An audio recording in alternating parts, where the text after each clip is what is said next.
pag-aaral. Bibigay ko po muna sa inyo ang pamagat pa lang muna para medyo ma-excite po kayo sa ating tatalakayin.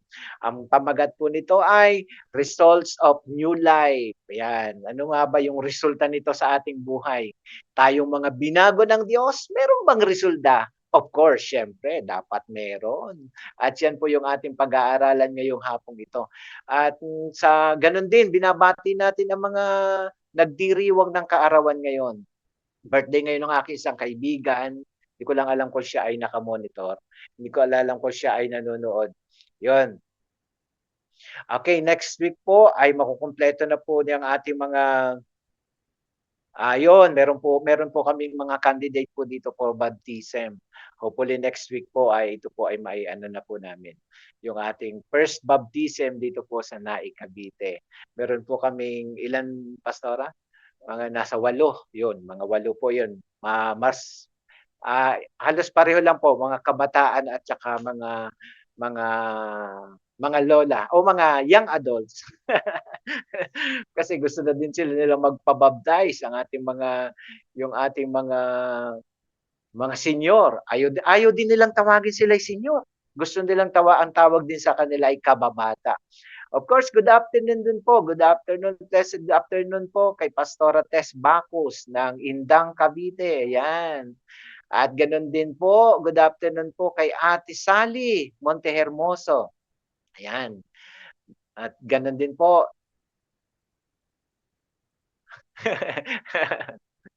Yon. Ano ba sinabi ni Kuya Richard? Tagabili lang po, pastor. Tagabili daw ng ano, tagabili ng gitara? Okay, salamat Kuya Richard. Okay. So sa hapon pong ito, 'wag po kayong aalis at gawin po lang mag-invite po tayo. Invite, invite, invite, invite. I-invite po natin ang ating mga kaibigan, i-tag po natin sila. At hayaan po natin na sila rin ay makapakinig ng ating pag-aaral ngayong hapon na ito. Of course, good afternoon din po kay Pastor Walter. Naku, Pastor Walter, ang aking lolo ay nagpapabati din kaya lang ay parang nahuli na yung aking pabati sa lolo ko. Ayun, good afternoon din po kay Sister Maria Priscilla Eugenio. Yan, good afternoon po. Yan, antabay lang po tayo at patuloy tayong manood, makinig at magtag po tayo sa ating mga kaibigan na mga kakilala po natin. Yan, sabi ni Sister Maria Priscilla Eugenio, sabi niya, blessed day, Pastor Dong and Pastor May. Yun, naalala ko po, yun pong experience po namin sa Batam, Indonesia. Grabe po yung pagpapala ng Lord. Una po, nung dumating po kami doon, medyo nanibago po ako dahil medyo matagal-tagal na rin po ako umuwi na hindi nangingibang bansa, nangingibang bayan. Pagtungtong po namin ng Batam ay ng Batam, Indonesia, medyo nanibago po kami dahil siyempre, kung ilang taon nang kaming hindi nakakasakay ulit ng eroplano, yun, kaya medyo nanibago yung mga dating mga OFW. So, nung pagdating pa lamang po namin doon sa Batam, Indonesia, ay grabe po yung pagtanggap po ng mga Indonesian sa mga Pilipino. Kami po ay 35 tayo, no? Yun. 35 po kami na magkakasama. Of course, kasama po natin ang ating mga magulang, Pastor Dog, Pastor May, at kami po mga delegates na pinalad na nakapunta po doon. Pagtungtong pa lamang po namin ng Indonesia, pagdating po doon bago po kami pumunta ng Indonesia, doon po sa Singapore, pagkasakay po namin ng ferry, sinalubong na po kami ng mga kapatiran na nag-aabang doon. At grabe na po yung pagsalubong niya sa amin po doon. At alam niyo po, ang una po naming natutunan, pagdating pa lamang po doon, ay yung masaya nilang pagtanggap at syempre, PPW. Yun po yung unang-una. Ano po yung PPW? Pray, Praise, and Worship. At yun po na hanggang sa pag-uwi po natin ay dala-dala po natin dito at yun po ay patuloy po na mararanasan ng mga nandito sa atin sa Pilipinas. Ibabahagi po namin kung ano po yung aming nasaksihan, kung ano po yung aming tinanggap doon po sa Batam, Indonesia. Ayan. Okay. Sa ating pagpapatuloy, binabati po natin si Sister Imelda Ramos Villanueva. Ayan, good afternoon po sister. Yan, nagpaabot ng love and hug si Sister Maria Priscilla Eugenio. Salamat po. Ayan. Ganun din po, good afternoon din po sa yan kay Sister Gloria Torres. Ayan, blessed afternoon. Sabi niya, blessed afternoon Pastor Dong and Pastor May and all kaabangers. Ayan. At ganun din po, ayan, may mga pinapaabot dito yung ating yun, alam niyo po, ang sarap ng kanilang mga food doon. Kung gaano po kainit ng kanilang pagtanggap sa amin doon, ganun din kainit sa anghang ng kanilang yan. Nakikita po ninyo sa picture. Yun po yung picture po, ilang picture po namin doon. Kuha po yan doon po sa prayer tower doon. Ayun, sa prayer tower po mga kaabangers, diyan po nananalangin. Tatlo po yung kanilang prayer room doon. Yung isa open heaven, yung isa ay ano ba ang pangalan pastora yung pray Caleb and Joshua, yon. Tower 1 and Tower 2 at saka yun pong isang open heaven. Sa open heaven po, ipipicture ko lamang po sa inyo yung pinadalang picture ni Kuya Gab. Sa gitna po niyan ay meron pong malaking yung globe map na yun po yung pinagpipray. Halos lahat ng mga bansa, pinagpipray po. Yan. Kita nyo po yan sa picture. Nakikita nyo po sa larawan. Yung pong bilog na yan po yung mga bansa-bansa. At sa gitna po niyan, mayroong lampstand. Yung nakikita nyo po. Yan, may lampstand po dyan. Na yan po nasa gitna. Yan, kita nyo po yan. Halos lahat po, ilan lang po ang mga Indonesian dyan sa picture na ito. Yan po ay halos ay mga Pilipino.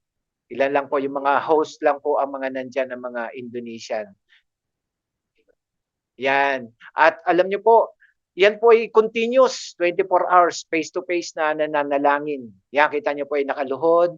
At yan po yung kami na pinapanalangin po yung buong mundo. Ganyan po ka-intense ang ating pray, praise, and worship. Yan, kita niyo po yung ipinakikita na yan. Yan po ay pagtitipon po doon nung kami po ay halos yun, dumadayo pa po ang iba. Yung iba po galing pa sa iba-ibang mga lugar iba galing po ng Singapore. Alam niyo po, may nagpatotoo po doon na galing pa siya ng Singapore, pumunta siya ng Batam, Indonesia para lamang po maranasan niya yung pagpipray doon sa prayer tower. At sila po ang nagpapatotoo kung paano kumilos ang Diyos sa kanilang buhay habang sila ay nananalangin doon sa prayer tower. At kahit din po ang inyong lingkod, alam niyo po nung simula po na ako umakyat doon, kasi nasa bandang taas po yon na parang na upper room yung prayer tower na yon. Alam niyo po, pag dating ko pa lang doon, talaga namang tumayo na yung aking balahibo at damang-dama yung presensya ng Diyos na lumulukob doon sa lugar na yon. Alam niyo po, ito, bago tayo pumunta sa ating topic, gusto ko lamang pong i-describe yung mga church nila po, yung churches po nila doon. Meron pong sa Batam, Indonesia, meron pong 3 major churches. Yung church po doon sa kay Pastor Hani, church po doon, yun po yung pinaka-center. At din po kay Pastor Pilimon at saka kay Pastor Hermasa. Doon po sa center, alam niyo po, 3, 4 din po ang service po doon. At alam niyo po ang pagitan, halos ang pagitan lamang po ay 30 minutes para makapag-prepare yung mga workers. Alam niyo po, doon sa may church po doon yung kay Pastor Pilimon, ang mga tao po doon ay sa isang service lang po ay nasa 1,500 ang sa isang service. At alam niyo po, grabe, ang dami. Yung mga motor parang mga langgam na lumalabas. 4 na service po doon. At alam niyo po, nagpapapicture pa yung iba doon sa kanilang pinaka-lobby. Meron po silang mga workers doon na ang tawag doon sa mga workers nila ay Obed-Edom. Obed-Edom. At alam niyo po ang trabaho ng mga workers na yon, pinapalabas na yung mga tao na galing sa first service at sabi nila, "Go, go, go, go home, go home. The next service is coming." Nagpapa-picture pa yung iba, pinaalis na nila dahil po magsisikip ang mga tao. Gano'n po karami ang mga tao doon. Grabe pagpapala ng Lord. At alam niyo po, kapag sila po ay lumalabas na, talagang congested po sa dami ng mga sasakyan, lalo na ang mga motor. Kasi kadalasan po doon, maraming mga sasakyan nila, mga motor. At alam niyo mo, ang motor, ang sakay po ay 2 hanggang 5, kasama yung kanilang mga anak. Nakakatuwa, sa isang motor lang, kasya sila 5, minsan 6 pa. Magkakasiksikan sila sa isang motor. Yung motor po, motor lang din na, yung parang ordinaryong motor natin dito, ay nakakatuwa po. Nakakatuwang panuorin. Para po mas kung kayo po ay nakakarating sa mga malalaking parking ng SM, mas marami pa doon ang mga motor at saka mga sasakyan na lumalabas at pumapasok. Kaya grabe, doon po sa gustong maka-experience, meron pa pong susunod na batch. Mag-pray na po kayo at maniwala po kayo, makakarating din po kayo doon. Yan. Yun, good afternoon din po kay Ate Mylene Pajarillo. Sabi niya, blessed afternoon, Pastor Ruel. Welcome back. Okay, salamat Ate Mylene. Kumusta na lang din kay Kuya Rodel at sa mga bata. Ayan. At maituloy ko po yung aking kwento. Yung sabi ko nga sa inyo kanina, nag-request po kami ng pagkain. Sabi namin, no hot, no chili. Sa kanila wala ng chili, samantala sa atin umuusok pa yung ating tinga. Puro spicy yung kanilang pagkain doon. Yung pong pagkain na huli, yung una, sabi ko, okay, ang sarap nito. Ay kasi pangalang isda. Nako, makita ko doon sa ibabaw may mga buto-buto na sili. Sabi ko, naku, ganito ba yung walang sili? Pero enjoy po, nakaka-enjoy kahit yung may bukod doon sa toppings nila, yan po yung kumakain po kami. Ay, yan. Yan po ay isa sa restaurant po doon sa tabi ng church. Yan, kasama po namin diyan lahat. Yan, nandiyan si Pastora. Si Pastor Dong lang po ay nandoon sa may bandang huli. Yan, kaya hindi nakuha sa picture. Ayan, yan po yung ang pagsamba po ay grabe. Yung sa pagsamba naman po, pag nagsimula na po yung kanilang worship, alam niyo po ba, ang haba ng kanilang praise and worship. Tapos yung tongues, pag nag-tongues po, grabe, talaga namang mapapagpala ka talaga. Iba-iba yung mga tao, iba-ibang uri ng tao. At alam niyo po, ang isa nakakatuwa doon, sa paligid po ng mga churches po nila ay may mga mosque ng mga Muslim. Ang mga Muslim po ay nag-iingay din sila simula 4:00. Pero hanggang 5:00 lang po sila. Matalag sa atin sa prayer tower ay 24 hours. At alam niyo po, ang nakakatawa po doon, marami po ang mga Muslim, babae at lalaki, mga kabataan, mga matatanda na nako-convert sa Christian. Ganun ang pagpapala ng Lord sa Batam, Indonesia. At meron po doon nagpatotoo. Yung pong patotoo, isang malaking patotoo nila doon sa church doon, yung pinaka-center, alam niyo po ba, 24 ng gabi, 24 ng gabi, alam niyo po, may nagpasabog po ng dalawang bomb. Alam niyo po, sumabog doon sa loob ng service mismo. At alam niyo po, nakakatuwa pagpapala ng Lord. Ni isa, walang namatay, minasugatan, minor lang po. Pinakita po sa amin yung damit na isinuot ng nasabugan. Yan. Grabe, kita niyo po yan. Babae po ang may suot ng damit na yan. At alam niyo po, yan po'y sirang-sira. Yan, lalaki po may suot ng isang yan na Amerikano na yan. Pero alam niyo po, kaunting galos lang, kaunting sugat lang.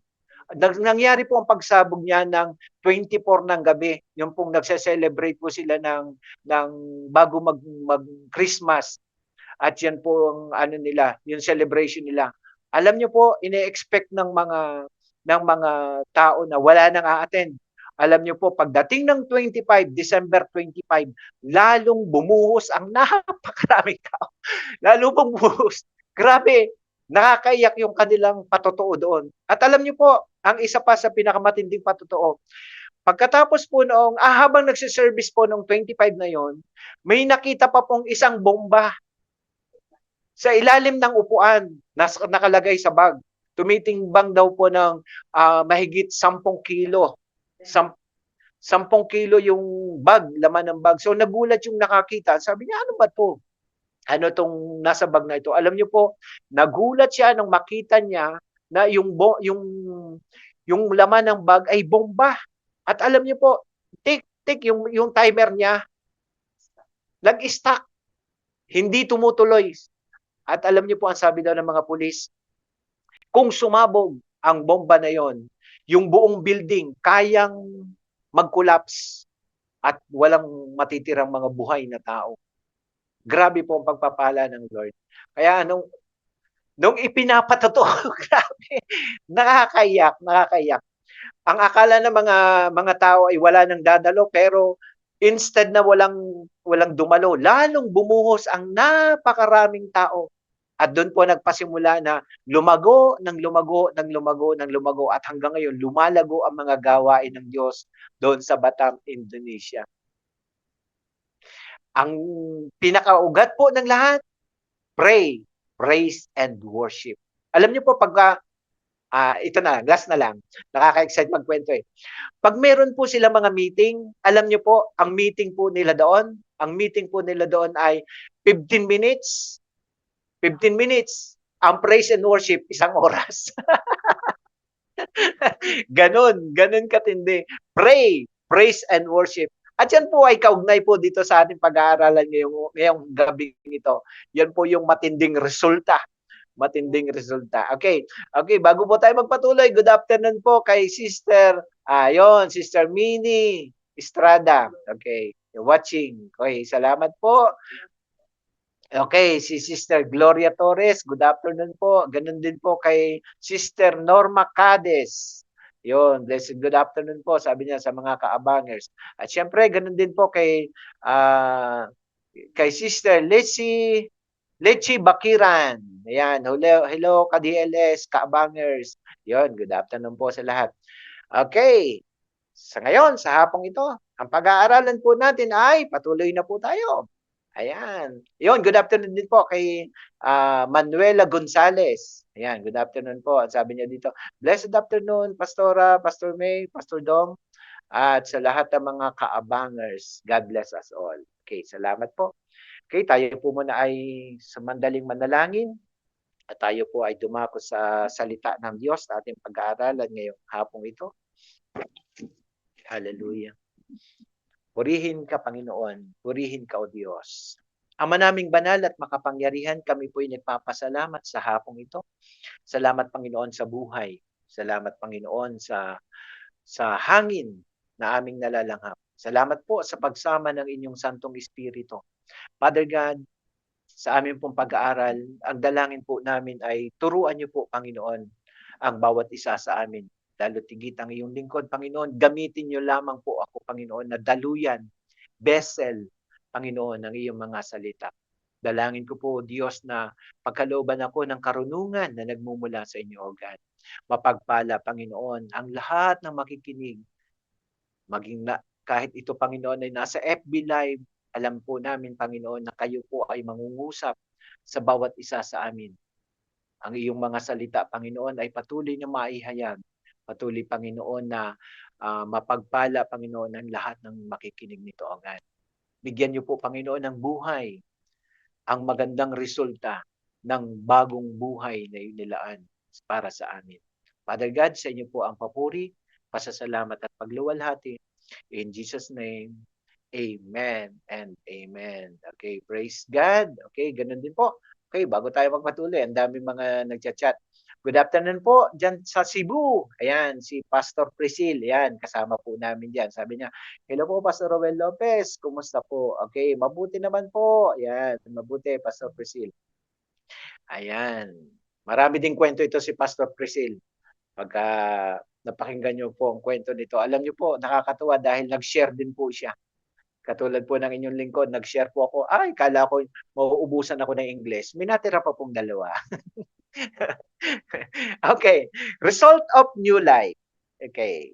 Ang meaning po ng result ay product, consequence, or outcome.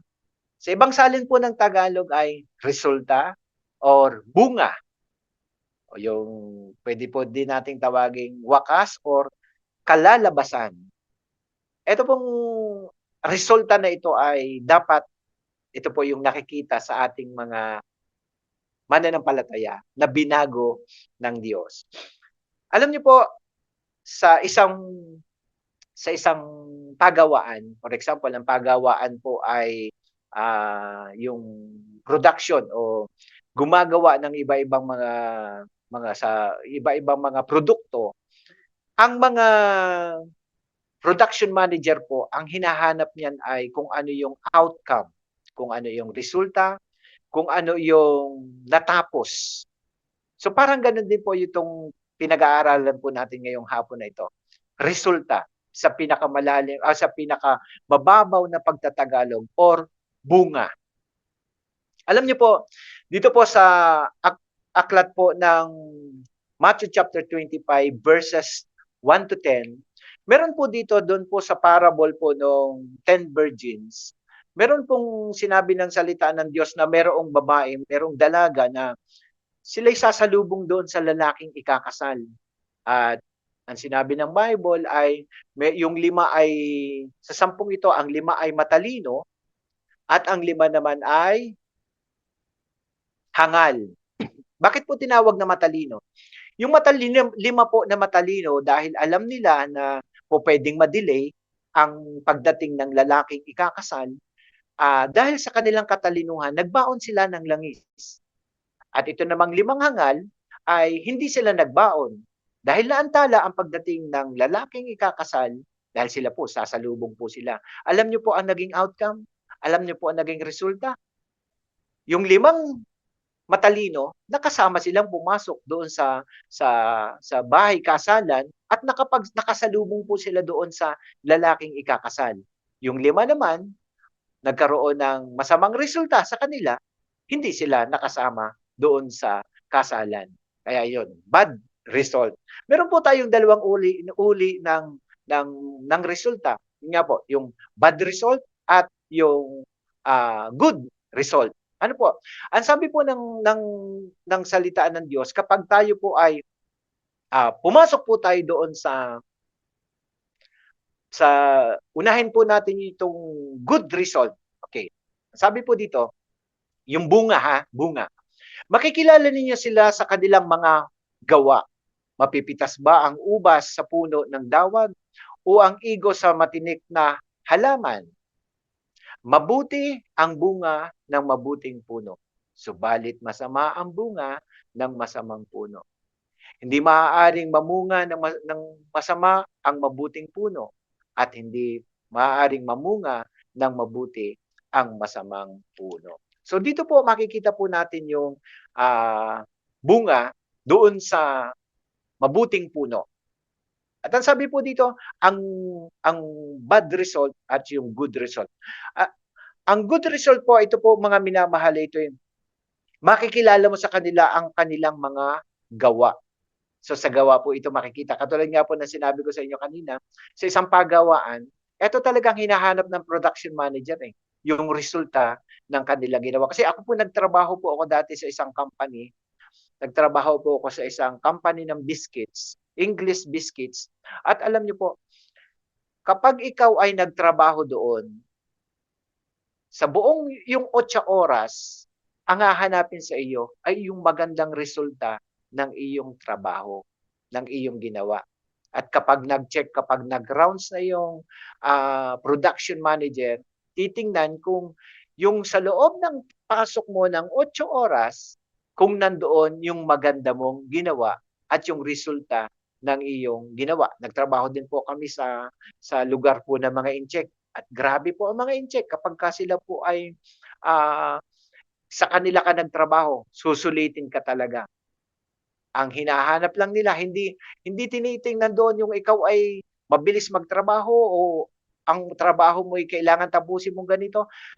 Ng oras, ang hahanapin sa iyo ay yung magandang resulta ng iyong ginawa. Hindi pwede yung pwede na. Sa kanila talaga ay yung quality ang tinitingnan. At alam niyo po, sabi ko nga po sa inyo, may dalawang uri ng results. pumunta tayo sa bad results.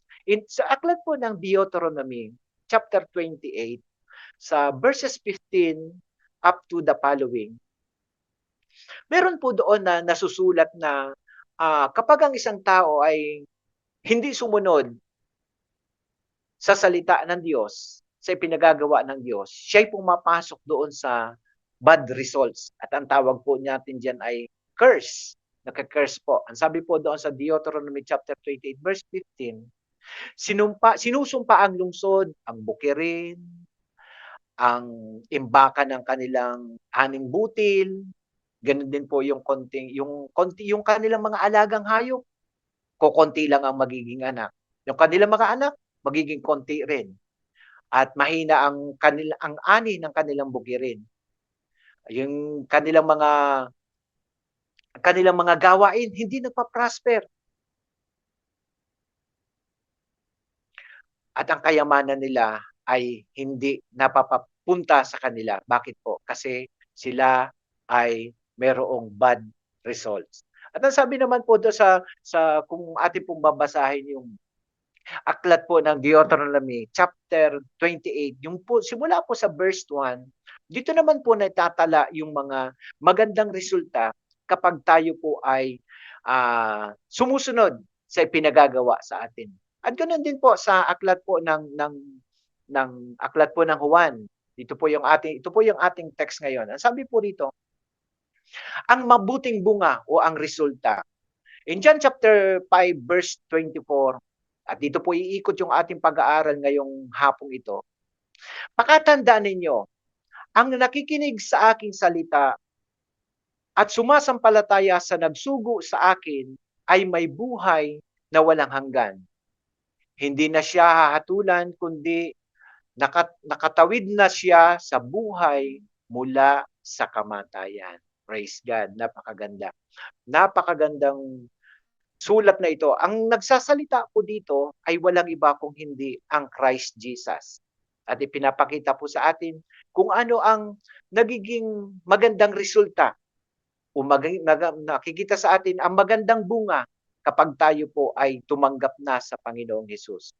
Ang una pong gusto kong talakayin sa inyo ay ano ba ang dapat makita o ang dapat resulta ng isang taong binago na ng Diyos o yung isang taong nakatanggap na sa Panginoong Hesus. Siyempre, dapat makita sa atin tayo ay meron ng bagong pagkatao o yung tinatawag nating new nature. Ang sabi po ng aklat ng sulat po ni Pablo sa mga taga-Korinto, ang sabi po ng Corinthians chapter 5 verse 17, okay, ano ba ang resulta sa atin ng bagong buhay na ating tinanggap? Ito po yung dapat po makita sa atin. Ang sabi po rito, kaya't kung nakipag-isa na kay Kristo ang isang tao, isa na siyang bagong nilalang. Wala na ang dati niyang pagkatao, sa halip ito'y napalitan na ng bago. Praise God. Ito po yung tinatawag po natin mga minamahal na bagong pagkatao or bagong anyo. Ito po yung dapat isa sa bunga na nakikita sa atin. Paki-comment nyo nga po diyan sa inyong comment box. Ano ba yung sa inyo po bilang tayo po ay nakikinig? Ano ba yung masasabi nating bunga sa atin nung tayo po ay kumilala sa Diyos? Yung resulta po sa atin yung bagong buhay. Sige nga po, ilagay po natin diyan sa ating comment box. Okay, good afternoon po kay Doktora May. Yan, sabi niya magandang hapon. Okay, magandang hapon din po kay Kuya Nico Arisobal. Magandang hapon, Kuya Nico. Kuya Nico, paki-comment mo nga dyan sa iyong comment box. Ano ba yung resulta sa iyo ng bagong buhay na ibinigay sa iyo o natanggap mo kay Kristo? Ayan. Ganun din po, good afternoon din po kay Ate Christina Di Torres Adan. Yan, good afternoon po.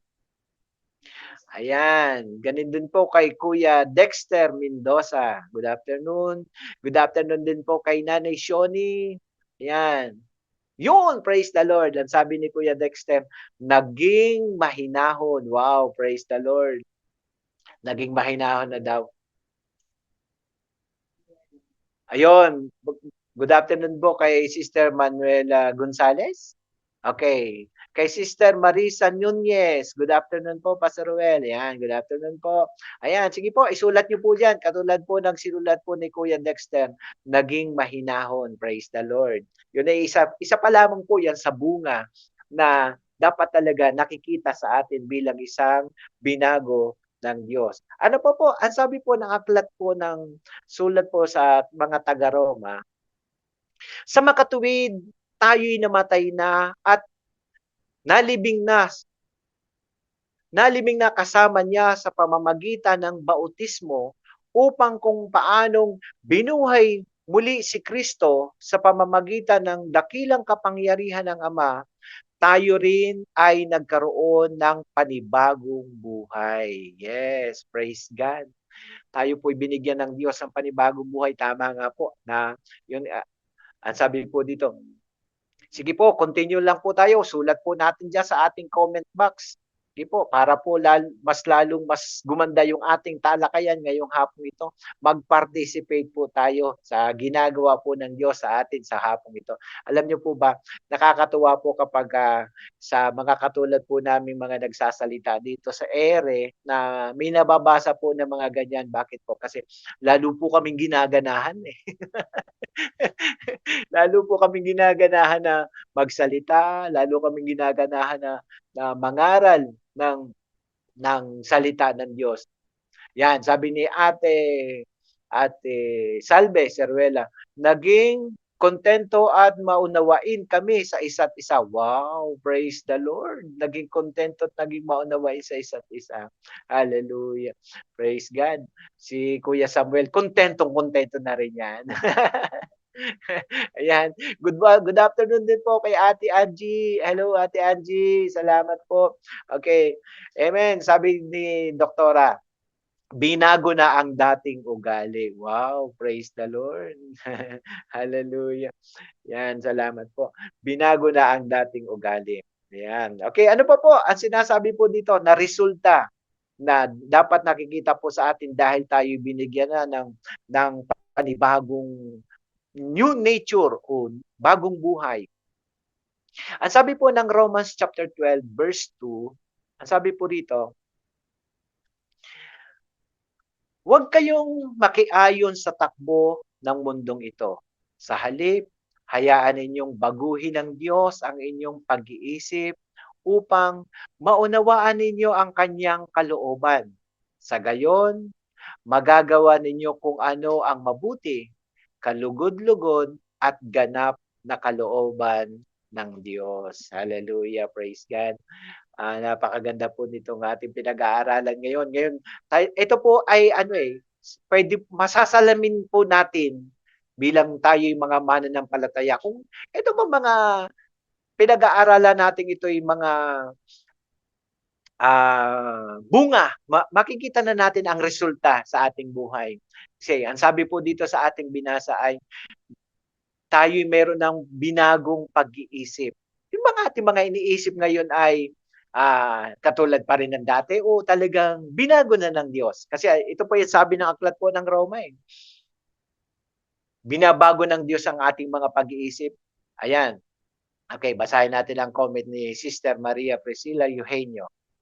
Ang bagong buhay na natanggap ko kay Kristo ay ang naging mapayapa ang buhay, nagkaroon ng pagpipigil sa galit, nawala ang puot, galit at hinanakit. Wow! Nawala na ang kanyang PGH. Nakalabas na sa PGH, hindi na na-confine. At sabi pa nito, at nagkaroon ng pagtitiwala sa Panginoon sa gawain niya at sa buhay ko, naging makontento kung ano ang meron lang. Yun, praise the Lord. Hallelujah. Isipin mo, yan po talaga yung mga bunga eh. na dapat talaga nakikita. Yun ang resulta na nakikita sa atin bilang isang mga binago na ng Diyos. Ang sabi na ni Ate Angie, salamat sa Diyos. Ngayon, kayang-kaya na pong magpatawad. Wow! Praise the Lord! Hallelujah! Yan ang new nature. Yan po yung new nature.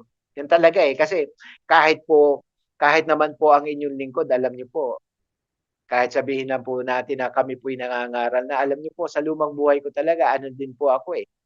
Alam niyo po, share ko lang po, nakapagpatotoo po ako sa ano eh, doon po sa Batam, Indonesia, sa isang gawain po doon ni Pastor Pilimon. At alam niyo po, breakthrough po, sabi nga ni Pastor Romel, naku, naka-breakthrough si Pastor Roel. Kasi alam niyo po, hindi naman po ako gaano nag-i-English eh.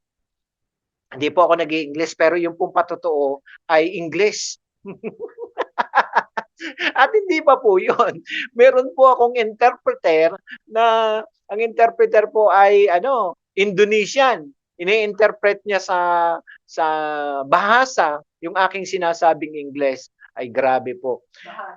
Ay talaga namang kala ko ako magno-nosebleed ako. Hindi po. Ang nag-nosebleed po sa akin ay yung interpreter. Nosebleed po siya eh. At eto po, alam niyo po yung pinatuto ko dati, ang ipinagsisigawan ko po doon sa lumang buhay ay yung mga hindi kaaya-aya at hindi kalooban ng Diyos. Pero alam niyo po nung binago na po tayo ng Diyos, ang ipinagsisigawan na po ay yung kabutihang ginawa ng Diyos kung papaano po binago ng Diyos ang inyong lingkod. Doon po sa hindi pa nakakaalam, ang inyong pong lingkod ay dati pong drug addict. At hindi lamang po basta drug addict. Yes, ngayon daw ay addict na sa Panginoon. Addict na sa pangangaral ng salita ng Diyos. Nakarating po ang inyong lingkod to the extent na kahit ang sarili ko pong dugo ay ibinebenta ko noon sa lumang buhay para lamang po makabili ng pang-drugs. Ako po noon ay nag-aaral. Yung akin pong pang-tuition ay nagagastos ko lamang po sa mga drugs. At alam niyo po, yung aking 2 years course, naging 3 years course dahil sa lumang buhay, dahil po sa bisyo. Pero alam niyo po ang kabutihan ng Diyos dahil binigyan po tayo ng Diyos ng panibagong buhay. Binigyan po tayo ng Diyos ng new nature. Ang inyo pong lingkod ay eto na po ngayon. Ang ipinagsisigawan na po ay ang kabutihan ng salita ng Diyos, ang kabutihan ng Diyos. Ang sabi po ng Ephesians chapter 4, verse 22 to 24, iwanan ninyo ang dating pamumuhay. Hubarin na ninyo ang inyong dating pagkatao na nasisira dahil sa masamang pagnanasa. Magbago na kayo ng diwa at pag-iisip. At ang dapat ninyong isuot ay ang bagong pagkatao na nilikhang kalarawan ng Diyos na naghahayag na sa matuwid at banal na pamumuhay ayon sa katotohanan. Hallelujah. Tama po ang sinasabi ng salita ng Diyos na eto po talaga eh, eto po yung makakapagbago. Huwag nating sabihin na ay hindi, kaya ko magbago, kaya ko buguhin ang sarili ko. Nagsisinungaling po tayo diyan. Ako po, alam niyo po noon, ang yabang-yabang ko. Ang sabi ko noon, naku, kaya ko yan. Kaya ko ang gawa ng diablo. Naku. Sabi ko noon, nung ako ialis pa nun, hindi ako matutokso. Kahit ilang job yung kasalubong ko. Naku, wala pang 1 taon nung makatungtong ng Macau. Natokso na. Hindi pa po ako pastor that time. Hallelujah. Ang sabi po ni Pastor Walter, nagkaroon ng malinaw na direksyon ang buhay at kahulugan. Yan. Dati po kasi ay tawag po sa atin ay ang buhay po natin ay meaningless. Walang kahulugan, walang katuturan. At ngayon po, tama po, sabi ni Pastor Walter, binigyan tayo ng Diyos ng bagong direksyon. Hallelujah. Salamat sa Panginoon. Kasi kahit po ang inyong lingkod, kung hindi po binigyan ng direksyon, ng magandang direksyon ng aking buhay, ewan ko po, baka po ako ngayon ay, kung hindi 6 feet below the ground, ay baka po ako ngayon ay nasa ika-6 na rehas. Sa ika-6 na rehas. Bakit po? Kasi napasok ko po dati yung Muntinlupa. Yung palang 'pag pumasok ka pala doon sa 'pag pumasok ka sa Bilibid Prison, yun palang nasa death row ay 6 na rehas ang iyong papasukin bago ka makarating. Ay buti na lang, napakabuti ng Diyos. Hallelujah. At yan po, isa po yan sa bunga. Yan po isa sa resulta na ginagawa ng Diyos. Ang sabi po ng Ezekiel chapter 36, verse 26 and 27, bibigyan ko kayo ng bagong puso at bagong espiritu. Ang masuwayin ninyong puso ay gagawin kong pusong masunurin. Bibigyan ko kayo ng aking espiritu upang makalakad kayo ayon sa aking tuntunin at masunod ninyo masunod ninyo ang aking mga utos. Hallelujah. Purihin ang Diyos. Pasalamatan natin ang Diyos, ang Ama ng ating Panginoong Hesukristo, dahil sa laki ng habag niya sa atin. Tayo'y binigyan niya ng isang panibagong buhay sa pamamagitan ng muling pagkabuhay ni Kristo Jesus. Ito ang nagbigay sa atin ng isang buhay na pag-asa. Yan po ay sa 1 Peter chapter 1 verse 3. Hallelujah. Sabihin mo, mabuti ang Diyos. Mabuti ang Diyos. Ang sabi ni Ate Angie, salamat sa miracle ng salita ng Panginoon. Ngayon, adik na sa salita ng Diyos at Pastor Ruel na nagtayo ng church sa Naik. Amazing si Lord. Praise God. Salamat po sa Diyos. Ito po talaga. Ito po yung isa pong bunga. Ito pong aming ginagawa dito. Kaya alam niyo po, bunga lang din po ito ng pananalangin po. Panalangin po ng ating mga pastor, binigyan ng vision na kami po ay magamit ng Diyos dito po sa lugar ng Naik.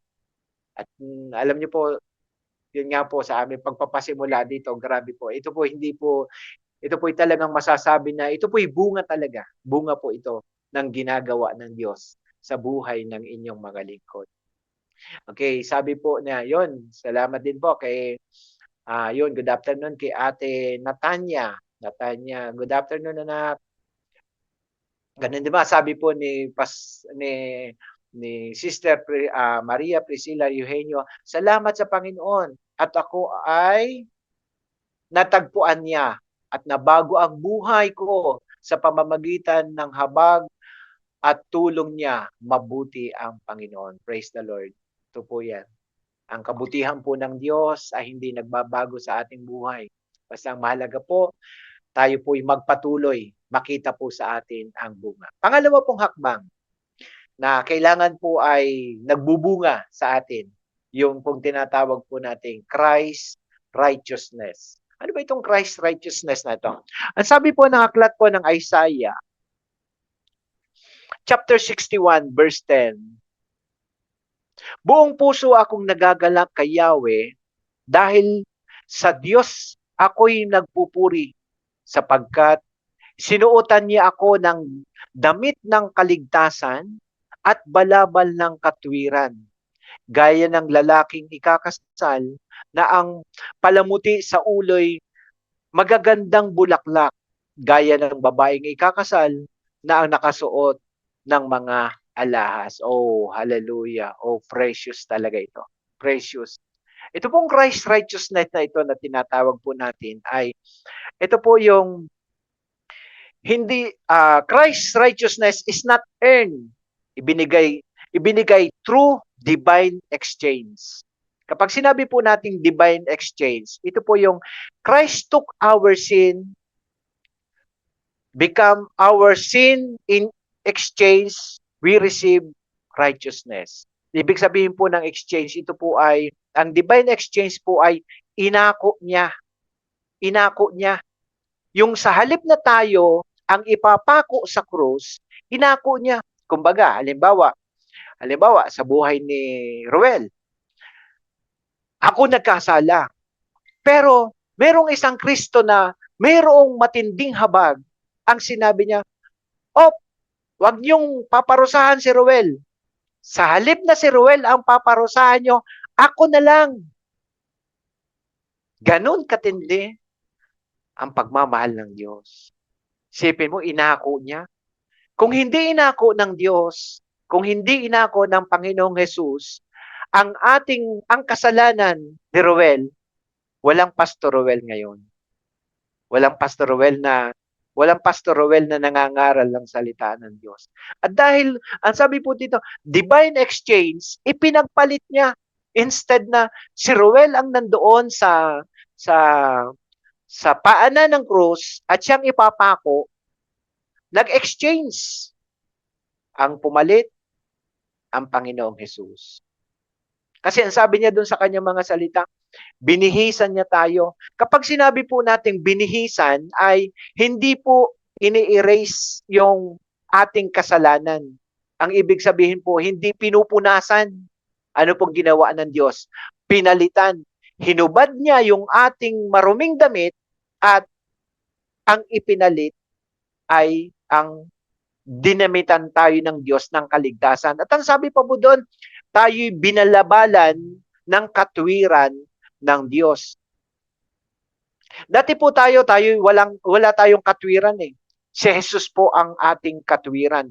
Siya yung Diyos na matuwid na siyang pumalit instead na tayo ay masadlak doon sa karumihan na yon, ang Panginoong Hesus ang pumalit. At yan po ang sinasabi ng Isaiah chapter 61 verse 10. Ano pa po? Ang sabi po ng aklat po ng Roma, in Romans chapter 3 verse 21, ngunit ngayon nahayag na kung paano ginawang matuwid ng Diyos ang tao. Ito'y hindi sa pamamagitan ng kautusan. Bagaman, ang kautusan ng mga propeta ang nagpapatotoo tungkol dito. Verse 22. Ang sabi po rito, ginawang matuwid ng Diyos ang lahat sa pamamagitan ng kanyang pananampalataya kay Kristo Jesus. Hallelujah.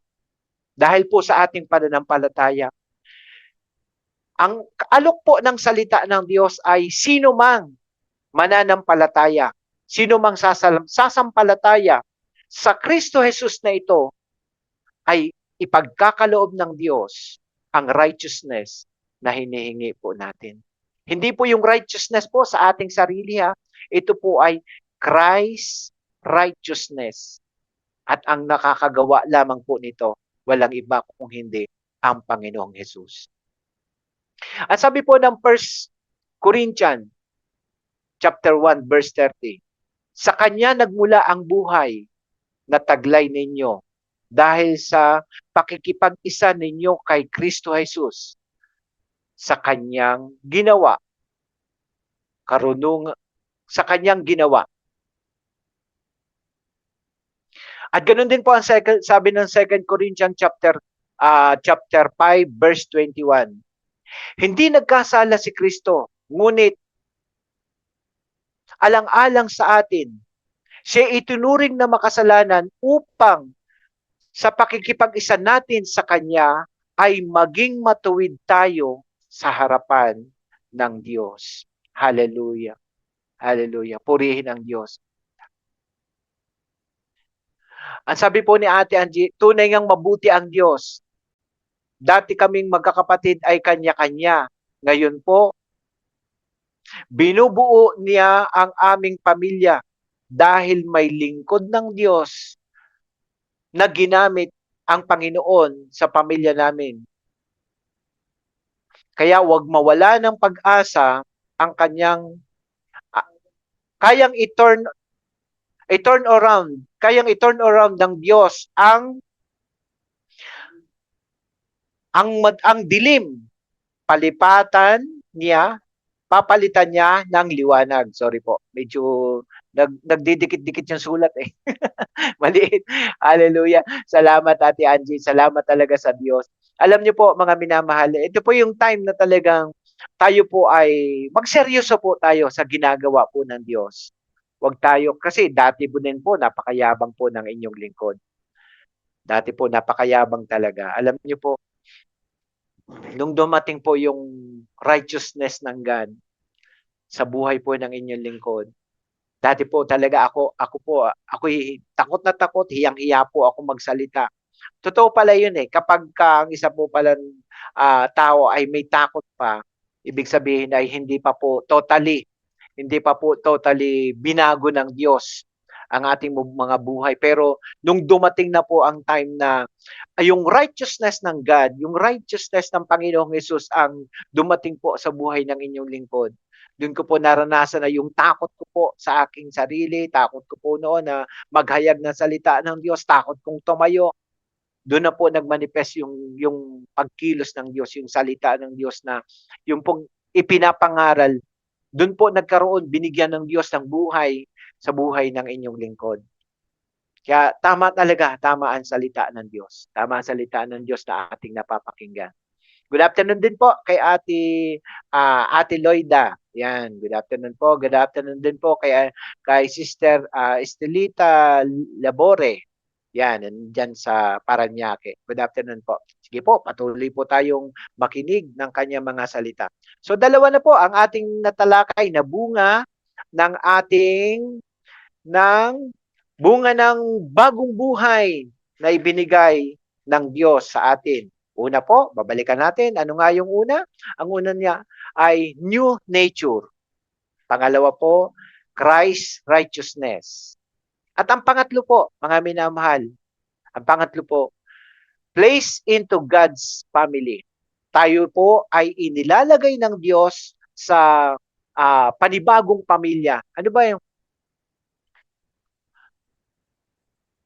ba yung buhay na ito na yung inilalagay tayo ng Diyos sa bagong pamilya? Okay, ang sabi po ng 1 John chapter 3, 1 John chapter 3 verse 1 and 2. Ang sabi po rito, tingnan ninyo kung gaano kalaki ang pag-ibig sa atin ng Ama. Tinawag tayong mga anak ng Diyos at yun nga ang totoo. Ang dahilan kung bakit hindi tayo nakikilala ng makasanlibutan ay hindi nila nakikilala ang Diyos. Mga minamahal, mga anak na tayo ng Diyos ngayon. Ngunit hindi pa nahahayag ang pagiging kalagayan natin. Ngunit alam natin sa pagdating ni Kristo, tayo'y magiging katulad niya sapagkat makikita natin kung sino talaga siya. Hallelujah. Ang ganda po na sinasabing ito ng 1 John chapter 3. Ang sabi po rito mga minamahal, hindi na po tayo, ang sabi niya, tinatawag tayong mga anak ng Diyos. Mga anak po tayo ng Diyos. Kaya mga minamahal, tayo po, wag mong sabihin na ikaw ngayon ay wag mong sabihin na ikaw ay alipin, wag mong sabihin na ikaw ay basta lang tao. Ang sabi po dito sa pangatlo pong pinag-aaralan natin, place into God's family. Ibig sabihin po, tayo po ay kapamilya na ng Diyos. Nandun na po tayo sa pamilya ng Diyos at hindi na tayo pwedeng talunin ng kaaway, hindi na tayo pwedeng basta-basta lang igupi ng kaaway. Bakit po? Kasi nandun tayo sa circle family ng Diyos. Ibig sabihin, ang tatay natin ay walang iba kung hindi ang Panginoong Hesus.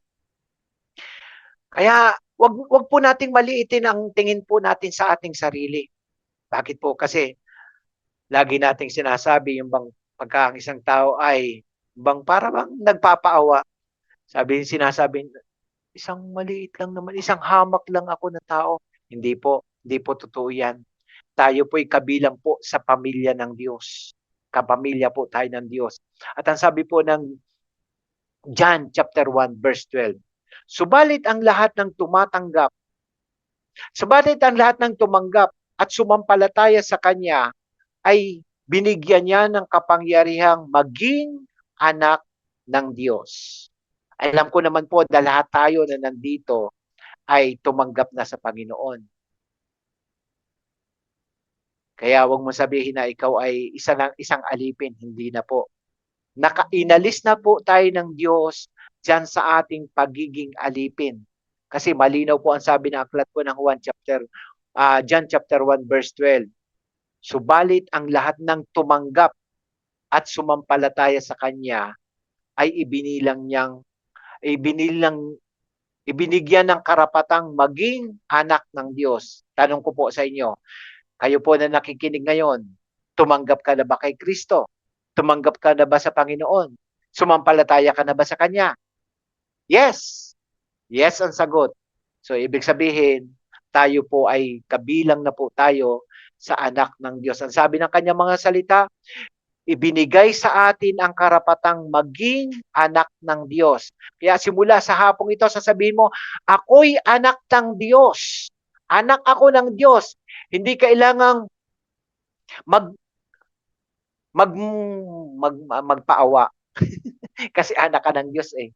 Anak ka ng Diyos. Sabihin mo sa sarili mo, ako'y anak ng Diyos. Yes, Ate Evelyn, anak po tayo ng Diyos. Anak ka ng Diyos. Yes. Yes, Nanay Carol, anak ka ng Diyos. Hallelujah. Anak tayo ng Diyos.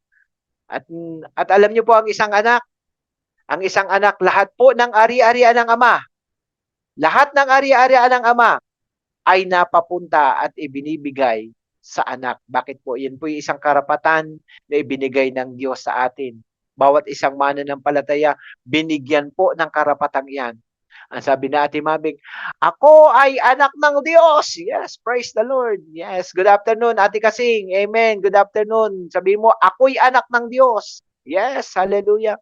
Tayong lahat ng mga sumasampalataya, tayo'y tinawag at binigyan tayo ng karapatang maging anak ng Diyos. Hallelujah. Hindi ka mapapahiya. Bakit? Kasi anak tayo ng Diyos. Ano po ang sabi po ng aklat po ng Romans chapter 8 verse 15? Sapagkat hindi espiritu ng pagkaalipin ang iyong tinanggap upang kayo'y mamuhay sa takot.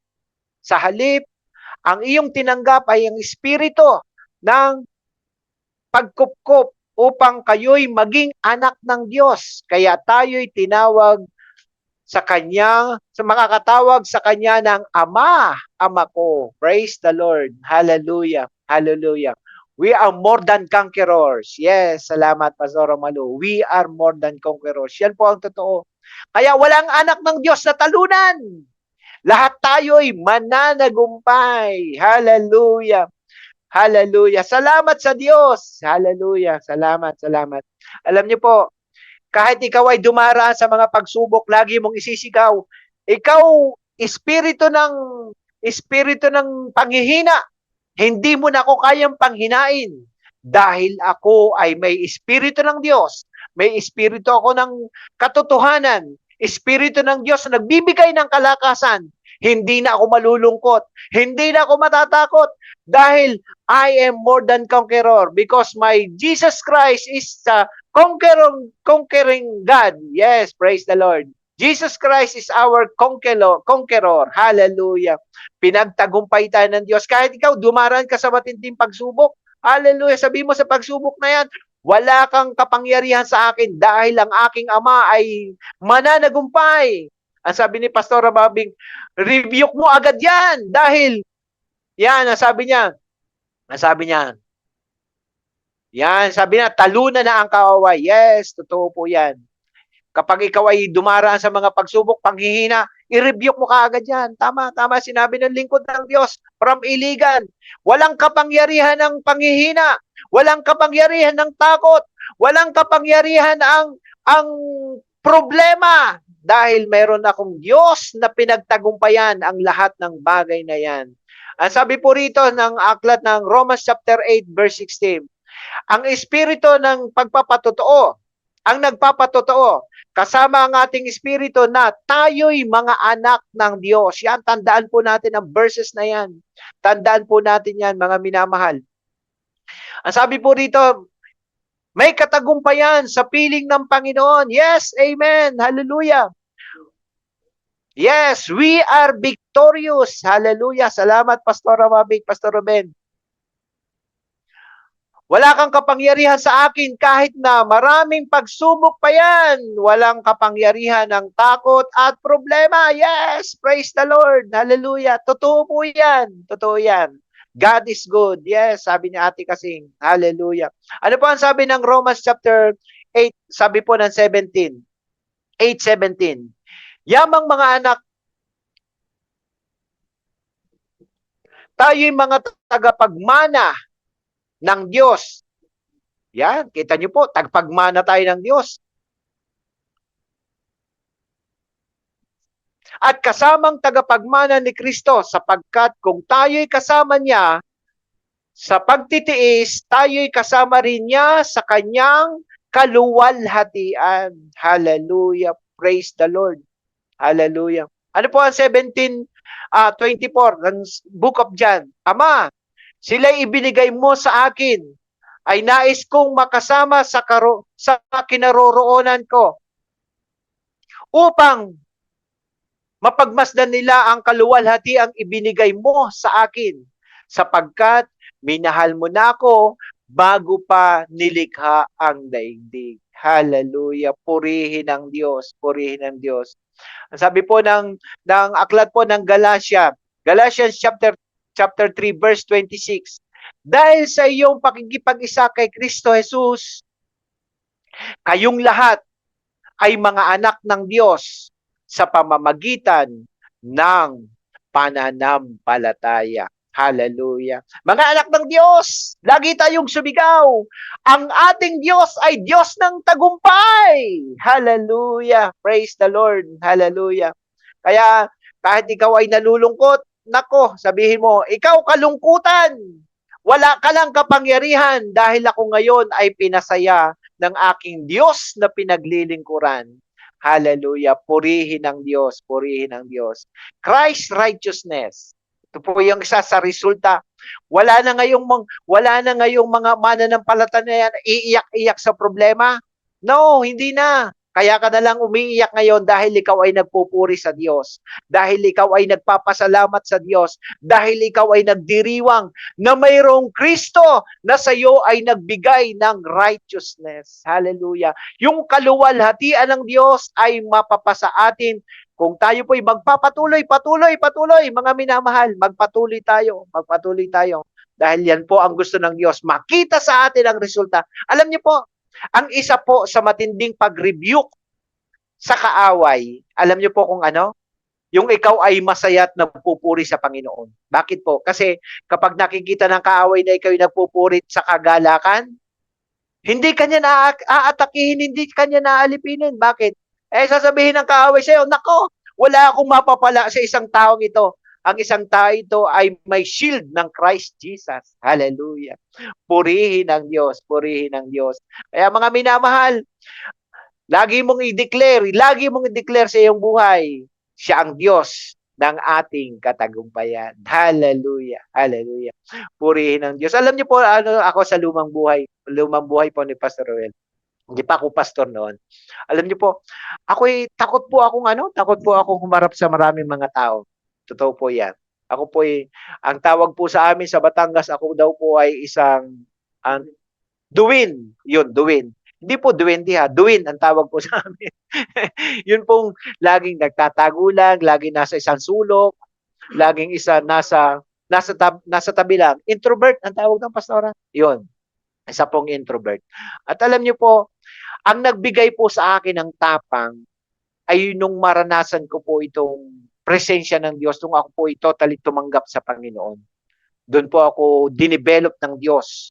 Doon po ako sinanay po ako ng Diyos na magsalita, sinanay ako ng Diyos sa tumayo sa mga tao. Kaya ang inyo pong lingkod ngayon ay eto po ako ngayon. Dati po, katulad din po ako ng iba po dyan na mahihiyain. Pero alam niyo po, nung ang Diyos po ay kumilos po sa buhay ng inyong likod, doon ko po naranasan. Para po na isang araw, kami po ay may dinaluhan na life group doon po sa Batam, Indonesia. At kasama ko po yan si Ate Kasing. Alam niyo po, natatawa ako kasi magkatabi po kami sa upuan. Lahat po ng nasa harapan po namin ay nagpapakilala, mga Indonesian. Ay malapit nang magsalita si Ate Kasing. Sabi niya, Sir Ruel, Ano ba sasabihin ko? Sabi niya, hindi na lamang ako magsasalita kasi nahihiya ako. Ay ramdam ko sa kanya natatakot. Sabi ko sa kanya, Ate Kasing, huwag kang matakot. Sige, sabihin mo. Sabihin mo, alam niyo po ba, nung magsimulang magsalita yung lingkod ng Diyos, abay ayaw nang tumigil. Sabi ko, grabe naman, yung righteousness ng Diyos inilagay sa buhay ni Ate Kasing. Kaya talaga namang, nung magsalita na si Ate Kasing, abay ayaw tumigil. Nakakatuwa. Yun po yung isa po sa bunga na nakikita talaga sa isang Kristiyano. Kala nyo marami din palang baong English si Ate Kasing. Kaya yun, naging confident siya sa pagsasalita. Nakapagpakilala siya, nakapagsalita siya doon sa harap ng mga ng mga Indonesian. So, salamat sa Panginoon. Ayan, good afternoon po. Yan sa ating mga bagong pasok ngayon. Good afternoon po. Ayan, sabi ni Pastora Wabik, ang tindi. Matindi talaga. Matindi talaga. Hallelujah. Ano pa po yung pang-apat? At ito po yung pang-apat. Pang-apat po natin ay yung tinatawag po nating everlasting life. Ito po yung resulta talaga na kailangan pong makita sa atin. Resulta or bunga na ito po yung isa po sa nakakaingganyo o isa po sa nakakamagnet kapag ito ay nakita sa isang mananampalataya. Ano pong ibig sabihin po ng everlasting life na ito? Ang everlasting life na ito, mga minamahal, ay ito po yung tinatawag po nating life does not end after death. We can turn to live with Him after we die. Ano pong ibig sabihin po nito? Ito po yung buhay na hindi po sabihin natin na kapag namatay tayo, tapos na ang lahat. No. Meron pa po tayong, darating pa po tayo dun sa pinaka-exciting ng part ng isang tao. Yung pong after death. Patapos mamatay. Ang akala po ng mga tao ay para matapos ang kanyang buhay ay gusto niyang wakasan. Hindi po. Pupunta po tayo dun sa pinaka-exciting sa buhay po ng isang tao at ito po yung tinatawag po nating after death. Ito po yung makakasama po natin ang mukhaan ang ating Panginoong Hesus. Ano po ang sabi po daw sa ating pinaka-key verse? Pinaka-key verse po natin. Ang sabi po riyon, pakatandaan ninyo ang nakikinig sa aking salita at sumasampalataya sa nagsugo sa akin ay may buhay na walang hanggan. Hindi na siya hatulan kundi nakatawid na siya sa buhay mula sa kamatayan.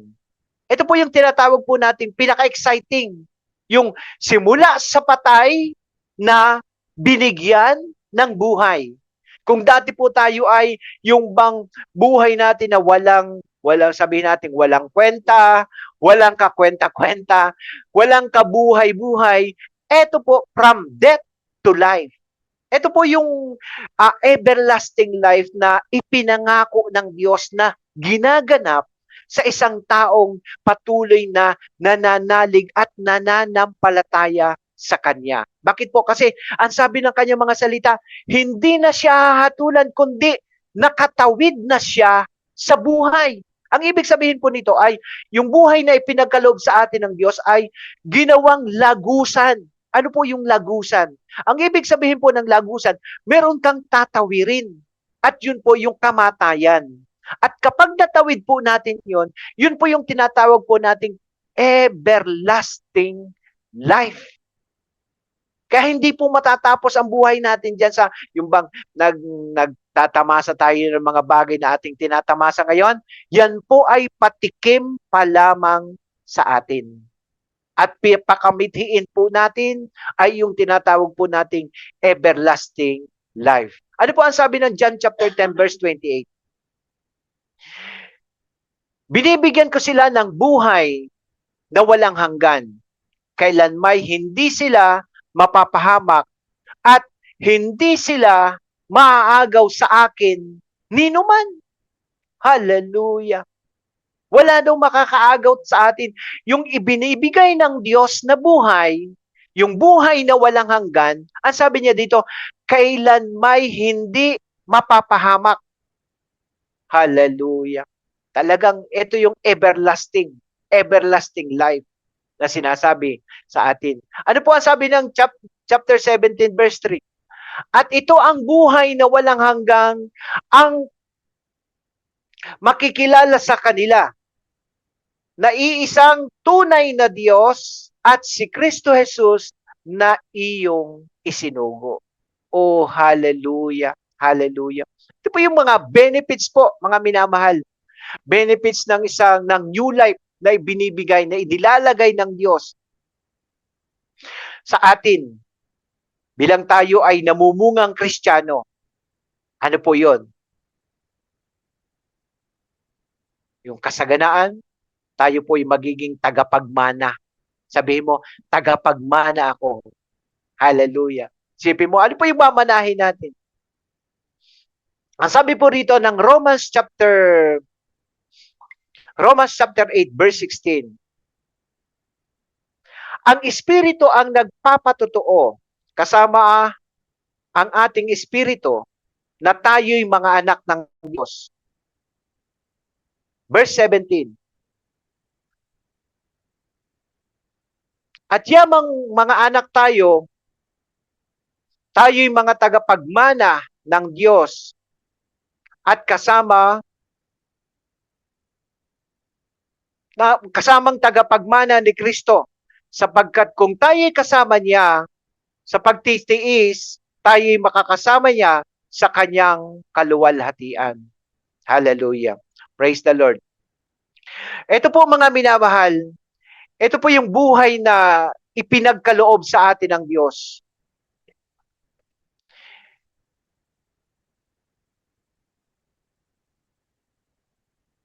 Kaya hindi po tayo dapat mag-alala, mga minamahal. Hindi tayo dapat mag-alala. Bakit?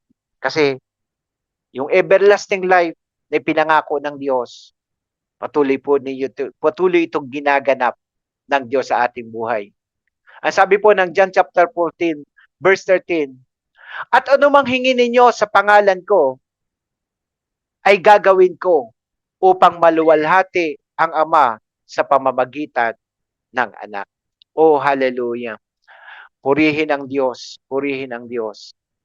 Sabi ko nga po sa inyo kanina, mga minamahal, doon po sa ating supporting verse kanina, po yung blessings and riches. Pag sinabi po natin blessings and riches, yun pong sa aklat po ng Deuteronomy chapter 28, verse 1 to 14. Yung binasa ko po sa inyo kaninang nauna, yun po yung curses kapag hindi tayo patuloy na sumunod sa mga pinagagawa ng Diyos, kasi kabaligtaran po ito. Ito po yung blessings and riches naman. Sa Deuteronomy chapter 28, verse 1 up to 14. So kung kayo po may Bible dyan sa inyong bahay, basahin niyo po at makikita niyo po kung papaano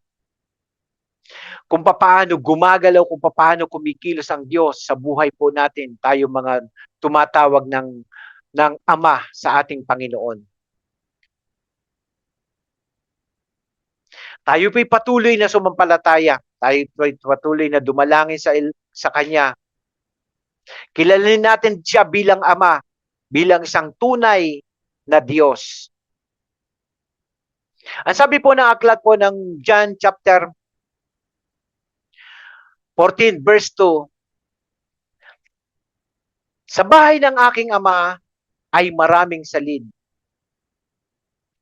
Kung hindi ito totoo, sasabihin ko ba sa inyong pupunta ako roon upang ipaghanda ko kayo ng inyong matitirahan?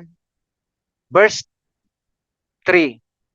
At kapag maghanda ko na kayo ng matitirahan, ako'y babalik at isasama ko kayo upang kayo'y makapiling kong saan ako naroon. Oh, hallelujah. Ang sabi doon, makapiling kong kung saan ako naroon. Ibig sabihin, makakasama natin talaga siya. makakasama natin siya. Ito yung everlasting life na ipinangako ng Diyos sa bawat isa sa atin.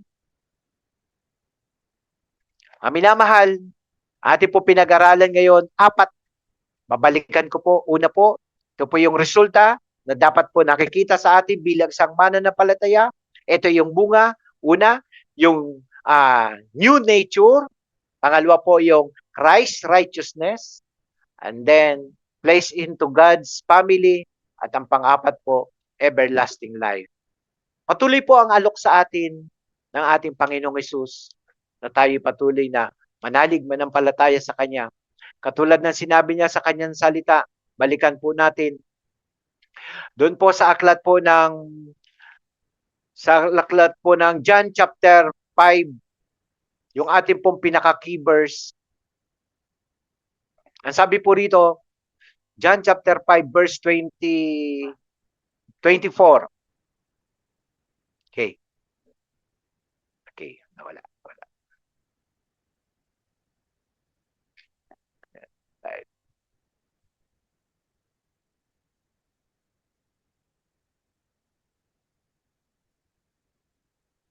Yan. Yun. Praise God. Okay, balikan po natin ang ating key verse.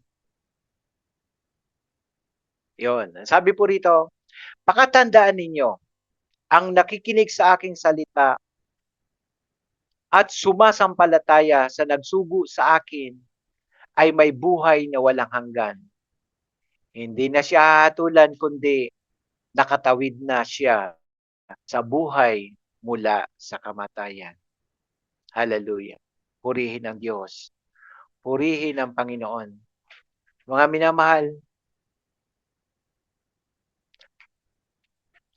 ano ba ang dapat nating gawin para tayo ay patuloy na magkaroon ng bunga? Ang sabi po dito, pakatandaan natin, ang nakikinig sa aking salita at sumasampalataya sa nagsugo sa akin ay may buhay na walang hanggan. Sabi niya, hindi na siya hahatulan, kundi nakatawid na siya sa buhay mula sa kamatayan. Ito po yung pangako ng Diyos sa bawat isa sa atin. Ito po yung gusto ng Diyos. Paano ba tayo makikinig? Paano ba tayo sasampalataya? Of course, yung kanyang mga salita. Lagi po nating pagnilayan, lagi nating basahin. Para po tayo magkaroon ng lumaki yung ating pananampalataya. Kasi sabi ng kanyang mga salita, kapag tayo sumampalataya sa Kanya, pag tayo nanalig, nanampalataya sa Kanya,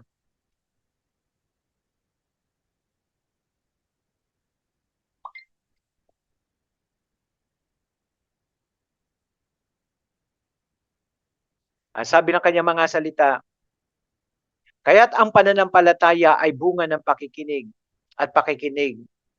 At makakapakinig lamang kung may nangangaral tungkol kay Kristo. Mahalaga po yung ating pakikinig, mahalaga yung ating pagbabasa, mahalaga yung ating pag-aaral ng kanyang mga salita. Kaya wag po tayong huminto. Kaya nga laging sinasabi ng ating ama sa simbahang ito, magbasa lang tayo, mag-aral lang tayo, magnilay tayo ng kanyang mga salita. Dahil diyan tayo patatalasin, diyan tayo matututo. At may isa pang tip po sa atin bilang tayo nagbabasa. Pag tayo po'y magbabasa ng salita ng Diyos, ilakas po natin. Kasi po mainam po na pag tayo nagbabasa ay naririnig po ng ating tenga. Kasi po, ang sabi, pakikinig at pakikinig ng salita ng Diyos. Diyan po yan eh. Kailangan po pagka tayo nagbabasa, naririnig ng ating tenga. Bakit po? Kasi kapag naririnig po yan, binabasa natin, napapakinggan po natin, madali po yan mag-register. Nagre-register po yan sa ating puso. Kaya pagpatuloy po tayo, patuloy tayo. Patuloy na pakikipagniig sa Diyos. Pamamagitan ng pray, praise, and worship. Tayo po'y manalangin sa Diyos. Hallelujah. Purihin ka, Panginoon. Purihin ka, O Diyos. Salamat, Panginoon, sa hapong ito. Salamat, O Diyos, sa iyong aral. Salamat po sa pagbubulay-bulay namin sa iyong mga salita. Aming Ama, ang dalangin po namin, patuloy mo niyo po kaming turuan. Patuloy niyo po kami, Panginoon, hubugin. Patuloy niyo po kami, O Diyos, ilagay sa presensya na ikaw ay aming nakakaniig. Sa pamamagitan po, Panginoon, ng aming pananalangin, ng aming pagsamba, ng aming pagpupuri sa iyo, O God. Dalangin namin, O Diyos, katagpuin niyo po ang bawat isa sa amin. At nais po namin, Panginoon, na makita po sa amin ang resulta na kami ay isang lingkod na iyong minamahal. Dalangin po namin, O Diyos, makita sa amin ang resulta na sa aming bagong buhay. Mangyari po sa amin, Panginoon, ang iyong mga salita. Malakaran po namin, Panginoon, ang nais mo ay pinagagawa mo po sa amin. Pagpalain niyo po, O Diyos, ang aming mga nakasama sa umagang ito, sa hapong ito. Dalangin po namin, O Diyos, na patuloy kami, Panginoong, turuan. Patuloy niyo po kami hubugin. Salamat po, Panginoon, sa iyong mga pagtuturo. At alam po namin, O God, ito po, Panginoon, ang ginagawa mo po sa amin upang kami patuloy at magpatuloy na mag-aral ng iyong mga salita. Mapapurihan po kayo, maparangalan po kayo sa aming mga buhay.